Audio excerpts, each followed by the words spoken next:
શ્રી શ્યામ સેવા સમિતિ અંકલેશ્વર ભરૂચના નેજા હેઠળ અંકલેશ્વર સ્વામિનારાયણ મંદિર ખાતે એક દિવસની શ્રી શ્યામ અખંડ જ્યોતિ પાઠનું આયોજન કરવામાં આવ્યું હતું. શ્રી શ્યામ સેવા સમિતિ અંકલેશ્વર ભરૂચના નેજા હેઠળ અંકલેશ્વર સ્વામિનારાયણ મંદિર ખાતે એક દિવસીય શ્રી શ્યામ અખંડ જ્યોતિ પાઠનું આયોજન કરવામાં આવ્યું છે. ધાર્મિક કાર્યક્રમમાં અંકલેશ્વર, ભરૂચ અને સુરત, વાપીના વિવિધ વિસ્તારોમાંથી ભક્તોએ ભાગ લીધો હતો. અખંડ જ્યોત પાઠના વાચક રાકેશ અગ્રવાલ અને અશોક શર્મા દ્વારા સંગીતમય પાઠ શરૂ કરતા ભક્તો ભક્તિ રસમાં તરબોળ બન્યા હતા.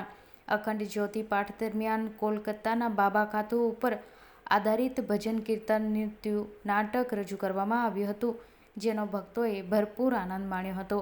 સંસ્થાના જયપ્રકાશ પાંડે અને પ્રેમરતન શર્માએ જણાવ્યું હતું કે લોકોને ધર્મ અને સાંસ્કૃતિકથી માહિતીગાર કરવા ધાર્મિક કાર્યક્રમનું આયોજન કરવામાં આવે છે. कार्यक्रम समापन दरमियान महाभंडारનું आयोजन કરવામાં આવ્યું હતું. मैं चंद्रू पारिक अंकलेश्वर जीआईडीसी से। हम लोग हर साल की तरह इस वर्ष भी श्याम अखंड ज्योत पाठ का आयोजन किया है और इसके मुख्य संचालक श्री जयप्रकाश जी पांडे, बाकी सारे लोगों का सहयोग है इसमें। और स्वामीनारायण मंदिर के प्रांगण में हम लोगों ने ये प्रोग्राम रखा है। स्वामीनारायण के जो भी भक्त है उन लोगों की भी यहाँ पे सेवा दी गई है और आगे भी ऐसा ही प्रोग्राम हम रखेंगे भविष्य में। जय श्री श्याम, जय खाटू नरेश की।